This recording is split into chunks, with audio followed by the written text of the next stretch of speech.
Sir, जैसा कि हमने जाना सुना है मीडिया के माध्यम से, आप बहुत बेबाक होकर मिशन का गीत गाते हैं आपको और गाने के माध्यम से कहते हैं कि मिशन हमारे खून में है। कहाँ तक सच्चाई है? सबसे तो आपके चैनल के माध्यम से हमें जितने भी सुनने वाले हैं और हमारे ऑडियंस जो भी है, आपके चैनल के ऑडियंस है, आप सभी चैनल के ऑडियंस को दिल से जय भीम, जय भारत, खुदा हाफिज़, नमो बुद्धाय। और जैसा कि आपका सवाल रहा कि मैं मिशन बेबाकी से गाता हूं और मिशन मेरे खून में है, तो सच ये है कि मिशन बेबाकी से इसलिए मैं गाता हूं क्योंकि मैंने अपने महापुरुषों को पढ़ा है, सुना है, जाना है, समझा है। जो मेरे जहन में है उनको मैं पढ़ता हूं, समझता हूं, सुनता हूं, तो इससे ये लगता है कि जब महापुरुष अपने समाज के लिए अपना सर्वस्व न्यौछावर कर दिए, जैसे कि बाबा साहब doctor B are Ambedkar ji ने अपने 4 बच्चों की कुर्बानी दी इस समाज के लिए। चूँकि ज़िंदगी में तो सब लोग जीने आया है, लेकिन ज़िंदगी बहुत छोटी है, नहीं तो बहुत बड़ी है। अगर इस ज़िंदगी को देखा जाए तो हम इंसान बन के अगर पशु की तरह जन्म लिए, खाए पिए, मर गए तो इस इंसान बनने का कोई मतलब नहीं होता है। इसलिए मैं समाज की बात उठाता हूँ बेबाकी से, और बेबाकी से उठाते टाइम बस दिल में और दिमाग में, जहन में एक ही बात होती है कि मेरी एक ही बात अगर समाज को लग जाए, अगर मेरा समाज जग जाए, मेरा समाज सत्ता में आ जाए, तो ओम प्रकाश दीवाना का यह चलाया हुआ मिशन और बेबाकी से की गई बात ओम प्रकाश दीवाना के लिए और पूरे समाज के लिए संजीवनी साबित होगी। आपके एरिया में हमने 1-2 दिन दौरा किया है, सुना है कि जनता चाह रही है कि ओम प्रकाश दीवाना जी को टिकट दिया जाए विधानसभा का, क्या ये सही है? देखिए, जहाँ तक मेरे करियर की शुरुआत होती है, तो जब मैं गायकी लाइन में आया तो पिताजी की इच्छा थी। एक्चुअली मैं अपनी इच्छा से कुछ नहीं करता, सिर्फ अपने इच्छा से मैंने पढ़ाई की है, अपने इच्छा से पढ़ाई की है। पिताजी ने कहा कि तुम्हें गाना है, मैंने बोला मुझे नहीं गाना है, मुझे पढ़ना है। उन्होंने कहा तुम गाओगे नहीं तो मैं पढ़ाई नहीं तुम्हारी करूँगा। तो मैंने कहा कि अगर आपकी इच्छा है कि गवाना है तो मैं गाऊँगा भी, पढ़ूँगा भी।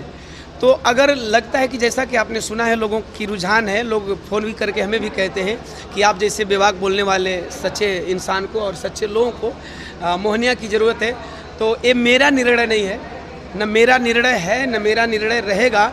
अगर मोहनिया की पब्लिक, मोहनिया के लोग, मोहनिया के हमारे चाचा बाबू, चूँकि मैं गाँव का हूँ, मोहनिया मेरा विधानसभा लगता है, मोहनिया मेरा थाना है, मोहनिया मेरा तहसील है, और मोहनिया विधानसभा में मेरा घर पड़ता है, 35 ग्राम भोकरी।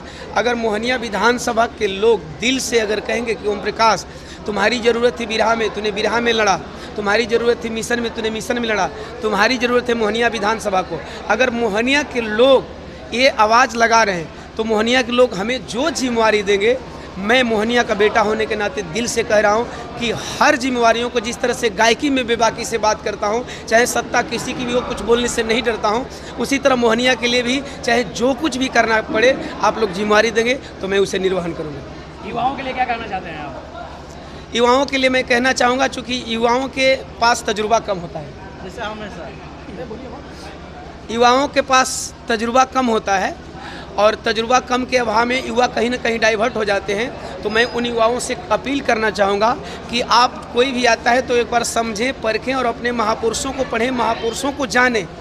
मानना नहीं है, महापुरुषों को जानें। अगर महापुरुषों को जानेंगे तब आपको समझ में आएगा कि आपका हितैषी कौन है, आपका दुश्मन कौन है। और जिस दिन आप अपने हितैषी और दुश्मन को परख लेंगे, उसी दिन आपके और आपके समाज का कल्याण होगा। बाबा साहब का कहना था कि 100 दिन सीआर का जीने से अच्छा है कि एक दिन शेर की जिंदगी जिए। आप भी अपने मंच से बोले हैं, मेरे पास रिकॉर्डिंग है, क्या सही है? आपके पास रिकॉर्डिंग है, 100 एकदम बिल्कुल 100% राइट है। मैं एक जगह नहीं, मैं पूरी दुनिया में घूम के ही कहता हूँ, जहाँ बिरहा का मंच लगता है, चाहे किसी भी समाज के लोग हमें बुलाते हैं, बहुत प्यार दुलार देते हैं, और वहाँ मैं यही मैसेज देता हूँ कि 100 दिन सीआर की ज़िंदगी जीने से बेहतर है कि आप मानव हो, एक दिन की ज़िंदगी शेर की तरह दहाड़ करके जियो।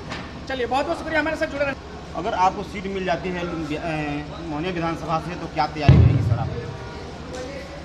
सर, एक्चुअली ये चीज़ तो पार्टी हाईकमान का फैसला है ना।